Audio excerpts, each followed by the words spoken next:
ಸುಮಾರು 5-6 ತಿಂಗಳಿಂದ ಸತತವಾಗಿ ರಾಜ್ಯದಲ್ಲಿ ಚರ್ಚೆ ನಡೀತದೆ.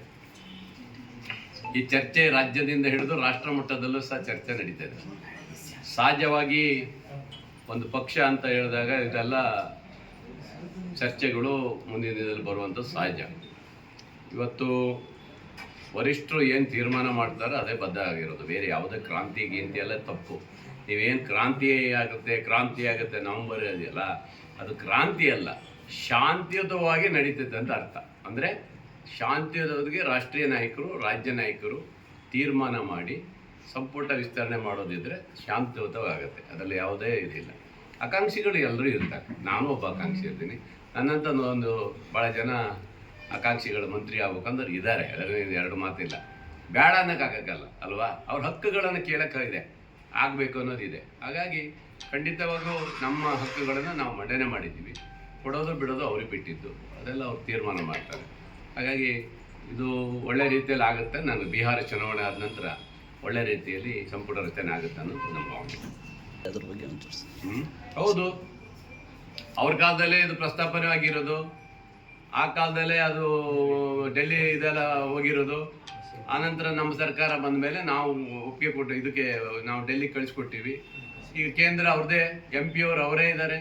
ಅವರೇ ಸಹ ಇವತ್ತೆಲ್ಲ ರೆಡಿ ಮಾಡಿ ಕಳಿಸಿದ್ದಾರೆ, ಒಪಿನಿಯನ್ ಮಾಡಿಕೊಟ್ಟಿದ್ದಾರೆ, ಓಕೆ ಆಗಿದೆ. ಎಲ್ಲ ಆದಮೇಲೆ ಈ ಕಡೆ ಚೂಟೋದಿದೆಯಲ್ಲ, ಅದೇ ಎಂಥದ್ದು ಅದು ಅರ್ಥ ಆಗ್ತಾಯಿಲ್ಲ ನನಗೆ ಅಲ್ವಾ? MP ಅವರು ಅದೆಲ್ಲ ಹೇಳ್ಬೇಕೇನಂತೆ, ಅಥವಾ ಇವ್ರದ್ದೇ ಸರ್ಕಾರ ಇದೆ, ಅವ್ರು ನಿಲ್ಸಕ್ಕೆ ಹೇಳಿ. ನಾವು ಬೇಡ ಅಂತೀವ, ನಮ್ದೇನು ಅಭ್ಯಂತರ ಇಲ್ಲ. ಪಂಪ್ ಸ್ಟೋರೇಜ್ ಆಗ್ಬೇಕನ್ನೋದು ಇದೆ ನಮಗೆ. ಬೇಡ ಅಂದರೆ ಬೇಡ. ಇದು ಪಂಪ್ ಸ್ಟೋರೇಜ್ ಏನಂದರೆ ಮುಂದಿನ ಜನ್ರೇಷನ್ಗೆ, ಮುಂದಿನ ಯುವ ಪೀಳಿಗೆಗಳಿಗೆ ಈ ವಿದ್ಯುತ್ತು ಮುಂದೆ ಒಳ್ಳೆಯದಾಗುತ್ತೆ ಅಂತ ನಮ್ಮ ಒಂದು ಇದಷ್ಟು. ಒಂದು ಸರಿ ಮಾಡಿದರೆ ಮತ್ತೆ ಡ್ಯಾಮ್ ಕಟ್ಟೋಕ್ಕಾಗಲ್ಲ. ಡ್ಯಾಮ್ ಕಟ್ಟಿದ್ದ ನೀರನ್ನೇ ವಾಪಸ್ ಹೋಗಿದ್ದು ವಾಪಸ್ ತಂದು ಹಾಕಿ ಮತ್ತೆ ಜನ್ರೇಟ್ ಮಾಡೋದು. ಇದರಲ್ಲಿ ಏನು ತಪ್ಪಿದೆ? ಒಂದಿಷ್ಟು ಫಾರೆಸ್ಟ್ ಹೋಗುತ್ತೆ. ನ್ಯಾಷನಲ್ ಹೈವೇಗೆ ಈಗ ಉದಾಹರಣೆ ತಗೊಳ್ಳಿ, ಶಿವಮೊಗ್ಗದಿಂದ ಸಾಗರಕ್ಕೆ ನ್ಯಾಷನಲ್ ಹೈವೇ ಇದ್ದರೆ ಎಷ್ಟು ಎಕರೆ ಹೋಗುತ್ತೆ ಫಾರೆಸ್ಟು?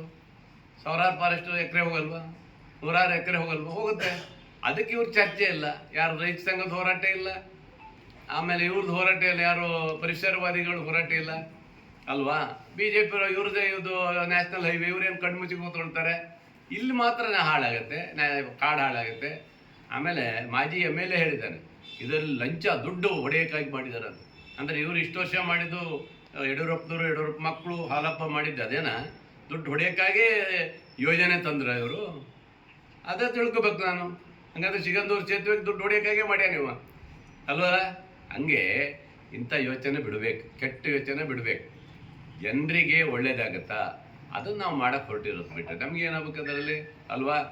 ಯೋಜನೆ ತಂದಿದ್ದಾರೆ, ನಾವು ಸರ್ಕಾರ, ನಾವು ಸಪೋರ್ಟ್ ಕೊಡ್ತೀವಿ. ನಿಮ್ಮ ಹೋರಾಟ ಮಾಡ್ಲಿಕ್ಕೆ ಹಕ್ಕಿದೆ. ರೈತ ಸಂಘ ಮಾಡಿ, ಪರಿಸರವಾದಿಗಳು ಮಾಡಿ, ಸಾರ್ವಜನಿಕರು ಮಾಡಿ, ನೀವು ಯಾರೇನೇ ಮಾಡಿ, ನಮಗೇನಿಲ್ಲ. ವಿರೋಧ ಇರುತ್ತೆ. ಪರವಾಗ ಅಷ್ಟೇ ಇರ್ತಾರ? ಪರವಾಗ ಅಷ್ಟೇ ಮಟ್ಟದಲ್ಲಿ ಜನ ಇದ್ದಾರೆ, ಬೇಕು ಅನ್ನೋರು ಭಾಳ ಜನ ಇದ್ದಾರಲ್ವ. ಹಂಗಾಗಿ ಇದಕ್ಕೆ ಯಾವುದು ಒತ್ತಡ ಆಗೋದಿಲ್ಲ. ಅದು ಖಂಡಿತ ನಾವು ಮಾಡ್ತೀವಿ. ನಮ್ಮ ತಾಲೂಕಲ್ಲಿ RSS ಇಷ್ಟು ದಿನ ಪಥಸಂಚಲನ ಮಾಡಿದ್ದಾರೆ, ನಾವು ಯಾವತ್ತೂ ವಿರೋಧ ಮಾಡಲಿಲ್ಲ. ಯಾವಾಗ BJPಯ ಪುಂಡ್ರುಗಳು ಯಾವಾಗ ಪ್ಯಾಂಟ್ ಚಡ್ಡಿ ಹಾಕಿದ್ರು ನೋಡಿ, ಆವಾಗ ವಿರೋಧ ಆಗಿದ್ದು. ಬಿಟ್ಟರೆ ಹಿಂದಿರುವಂಥ RSS ಭಾಳ ಚೆನ್ನಾಗಿ ನಡ್ಸ್ಕೊಂಡು ಹೋಗ್ತಿದ್ರು. ಅವರ ಹಕ್ಕುಗಳು ಅವ್ರು ಏನೋ ಮಾಡ್ಕೊಂಡು ಹೋಗ್ತಿದ್ರು. ಇವ್ರು ಯಾವಾಗ ಹಾಕಕ್ಕೆ ಹತ್ತಿದ್ರು ಅಲ್ಲಿಂದ ಶುರುವಾಗಿದ್ದು RSSಗೆ ಆಚಾರ ಬಿಟ್ಟಿದೆ ಅಷ್ಟೇ. ನಮಗೇನು ಅಭ್ಯಂತರ ಇಲ್ಲ. ನಾವು RSS ನಿಲ್ಲಿಸ್ಬೇಕು, ಇದು ಮಾಡಬೇಕು ಅಂತ ಹೇಳಲಿಲ್ಲ. ಸಾಗರದಲ್ಲೆಲ್ಲ ಪಥಚಲನ ಮಾಡಿದರು. ಅದು ಮಸೀದಿ ಹತ್ರನೇ ಹೋಗ್ಬೇಕು ಅಂದರು.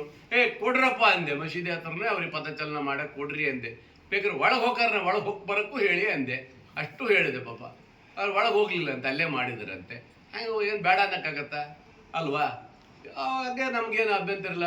ಮುಸ್ಲಿಮ್ಸು ಈಗ ಅವ್ರದ್ದು ಯಾವುದೋ ಒಂದು ಹಬ್ಬಕ್ಕೆ ಮಾಡ್ತಾರೆ ಮೆರವಣಿಗೆಯಲ್ಲಿ, ಈದ್ ಮಿಲಾದಿ ಮಾಡ್ತಾರೆ. ಅವರು ದೇವಸ್ಥಾನ ಮುಂದೆ ಹೋಗ್ತಾರೆ, ಅವರು ಹೋಗ್ರಿ, ಅವ್ರಿಗೇನು ಅಭ್ಯಂತರ ಇಲ್ಲಲ್ಲ. ಹಾಗಾಗಿ ಇವರಿಗೂ ಕೊಟ್ಟಿದ್ದೀವಿ, ಅದೇನು ಇಲ್ಲ. ನಮ್ಮಲ್ಲೇ ಆ ಥರ ಯಾವುದು ಚರ್ಚೆ ನಡೆದಿಲ್ಲ. ಎಲ್ಲೋ ಒಂದು ಕಡೆ ನಡೆದಿರುವಂಥ ಚರ್ಚೆ ಸಹಜವಾಗಿ ನಡೀತದೆ. ಈಗ ನೀವು ಯಾವುದಾದ್ರು ಒಂದು ಫಂಕ್ಷನ್ ಮಾಡ್ಬೇಕಾದ್ರೆ ಪರ್ಮಿಷನ್ ತೆಗಬೇಕು ಅಲ್ವಾ? ಗಣೇಶ ಹಬ್ಬಕ್ಕೆ ಪರ್ಮಿಷನ್ ತೆಗಬೇಕು. ನಮ್ಮದೇ ಫಂಕ್ಷನ್ ಆದ್ರೆ, ಕಾಂಗ್ರೆಸ್ ಸರ್ಕಾರದ ಫಂಕ್ಷನ್ ಆದರೂ ಪರ್ಮಿಷನ್ ತೆಗಬೇಕು. ಗ್ರೌಂಡ್ ಪರ್ಮಿಷನ್ ತೆಗಬೇಕು, ಪೊಲೀಸ್ ಪರ್ಮಿಷನ್ ತೆಗಬೇಕು, ನಿಮ್ಮ ನಗರಸಭೆಯಿಂದ ಪಂಚಾಯತ್ಗೆ ಇದು ತಗೋಬೇಕು ಅಲ್ವಾ? ಹಾಗಾದ್ರೆ ನಿಮಗೇನು ಪರ್ಮಿಷನ್ ತೊಗೊಳಕ್ಕೆ ಏನು ಅಂತ ಅವ್ರು ಕೇಳಿರೋದು. ಯಾರು? ಪ್ರಿಯಾಂಕಾ ಖರ್ಗೆ ಕೇಳಿದ್ದು, ನೀವು ಯಾಕೆ ತಗೊಳ್ಳೋ ಅಂತ ಅಷ್ಟೇ ಕೇಳಿದ್ದು ಅಷ್ಟೇ. ಅದಕ್ಕೆ ಇವ್ರು ಹಿಂಗೆ ಹಾಗಾದ್ರೆ ಸ್ಕೂಲಲ್ಲೆಲ್ಲ ಮಾಡಿದರೆ, ನೀವು ಸ್ಕೂಲಲ್ಲೆಲ್ಲ ನೀವು ಏನು ಸಭೆ ಮಾಡಿದರೆ, ದೊಡ್ಡ ದೊಡ್ಡ ಗ್ರೌಂಡ್ ಸ್ಕೂಲ್ ಗ್ರೌಂಡಲ್ಲಿ ಮಾಡಿದ್ರೆ, ನಾಳೆ ಬಿ ಜೆ ಪಿಯವರು ಕಾಂಗ್ರೆಸ್ನವರು ದಳದವರು ಬರ್ತಾರೆ, ನಮಗೂ ಕೊಡ್ರಿ ಅಂದಾಗ ಅವಾಗ ಏನು ಮಾಡ್ತೀರಿ? ಅದಕ್ಕೆ ಆಗಬಾರ್ದು, ಘರ್ಷಣೆ ಆಗ್ಬಾರ್ದು ಅಂತೇಳಿ ಪ್ರಿಯಾಂಕಾ ಖರ್ಗೆ ಅವ್ರು ಹೇಳಿರೋದು. ಅದನ್ನು ಇವರು ದೊಡ್ಡ ಮಟ್ಟಕ್ಕೆ ಇದು ಮಾಡೋಕ್ಕೆ ಹೋದರೆ ಇದು ಯಾವುದು ನಡೆಯಲ್ಲ ಅಲ್ವಾ? ಇವೆಲ್ಲ ಸಹಜ. ನಿಮ್ಮ RSS ಇದು ಎಲ್ಲ ನೋಡೇ ಬಂದಾರಲ್ಲ, ನನಗೂ ಗೊತ್ತಿದೆ ಅದೆಲ್ಲ, ಅವೆಲ್ಲ ನಾವು ನೋಡಿ ಬಂದಿದ್ದೀವಿ. ಹಾಗಾಗಿ ಈ ಥರ ಘರ್ಷಣೆ ಮಾಡೋದು ಬಿಡಿ, ನಿಮ್ಮ ಕಾರ್ಯ ಮಾಡ್ಕೊಂಡು ಹೋಗ್ರಿ, ನಮ್ದು ಏನು ಅಭ್ಯಂತರ ಇಲ್ಲ. ನಾವಂತೂ ಎಲ್ಲೂ ಅದು ಅಡಚಣೆ ಮಾಡಿಲ್ಲ. ನಾ ಹೇಳ್ದಲ್ಲ, ಈ ಪಟ್ಟಾಭಿ ಅವ್ರು ಇರ್ಬೇಕಾದ್ರೆ ಆವಾಗ ಒಳ್ಳೆ ರೀತಿಯಲ್ಲಿ RSS ಇತ್ತು. ಅದೇ ಹೇಳ್ದಲ್ಲ, ಈ ಕಾಮುಕರು, ಆಮೇಲೆ ಇವರು ರೌಡಿಗಳು, ಈ ಥರ ಎಲ್ಲ ಯಾವಾಗ ಈ ಪ್ಯಾಂಟ್ ಚಡ್ಡಿ ಹಾಕ್ತಿದ್ರು, ಇಲ್ಲಿ RSS ಕತೆ ಮುಗಿಸಿದ್ರು. ಅಷ್ಟು ಬಿಟ್ಟರೆ ಬೇರೆ ಏನೂ ಇಲ್ಲ. RSS ಚೆನ್ನಾಗಿ ನಡ್ಕೊಂಡೇ ಹೋಗ್ತಿತ್ತು, ಯಾವುದೇ ತೊಂದರೆ ಇರಲಿಲ್ಲ. ಇವರೆಲ್ಲ ಯಾವಾಗ ಹಾಕಕ್ಕೆ ಪ್ಯಾಂಟು ಚಡ್ಡಿ ಹಾಕಕ್ಕಿದ್ರು ಎಲ್ಲ ಆಗಿರೋದು ಅಷ್ಟೇ, ಮತ್ತೇನೂ ಇಲ್ಲ. ಹಾಗಾದ್ರೆ ಬೇಕಾದಷ್ಟು ಗ್ರಾಂಟ್ಸ್ ಈಗಾಗಿದೆ. 50 ಕೋಟಿ ರೂಪಾಯಿ ಬಿಡುಗಡೆ. ಈಗ ಮೊನ್ನೆ ಕಾಲ್ ಸಂಖ್ಯೆಗೆ 50 ಕೋಟಿ ಬಿಡುಗಡೆ ಆಗಿದೆ. ಮೊನ್ನೆ ಈಗ ಇದಕ್ಕೆ ನಮ್ಮ ರೋಡ್ಗಳಿಗೆ ಸರ್ಕಾರ 50 ಕೋಟಿ ಬಿಡುಗಡೆ ಮಾಡಿದ್ದಾರೆ. ಹಿಂದೆ ಮೊನ್ನೆ ಒಂದು 25 ಕೋಟಿ ಹಿಂದೆ ಬಿಡುಗಡೆ ಮಾಡಿದರು. ಅದ್ರ ಜೊತೆಗೆ ನಮ್ಮ ರಸ್ತೆಗಳೆಲ್ಲ ಹಾಳಾಗಿದ್ದಕ್ಕೆ PW ರಸ್ತೆಗೂ ಸಹ ಈಗಾಗಲೇ ಸುಮಾರು 27 ಕೋಟಿಗೆ ಬಿಡುಗಡೆ ಮಾಡ್ತಾ ಇದ್ದಾರೆ. ಯಾವುದೇ ರಸ್ತೆಗೆ ಅಡಚಣೆ ಯಾವುದೂ ಇಲ್ಲ. ಈಗೆಲ್ಲ ಮಳೆಗಾಲ ನಿಂತ ತಕ್ಷಣವೇ ಎಲ್ಲ ಗುಂಡಿಗಳು ಏನು ಇದ್ದವು ಎಲ್ಲ ರೀಟಾರ್ ಮಾಡಲಿಕ್ಕೆ ವ್ಯವಸ್ಥೆ ಮಾಡಿದ್ದೀವಿ. ಹಾಗಾಗಿ ಕೊರತೆ ಏನಿಲ್ಲ.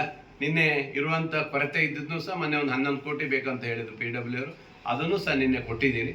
ಒಟ್ಟಿನಲ್ಲಿ ನಮ್ಮ ಹೊಸನಗರ ತಾಲೂಕಲ್ಲಿ ಯಾವ್ಯಾವ ರಸ್ತೆ ಹಾಳಾಗೋಗಿದೆ ಎಲ್ಲ ರೀಟಾರ್ ಮಾಡೋಕ್ಕೆ ವ್ಯವಸ್ಥೆ ಮಾಡಿದ್ದೀವಿ.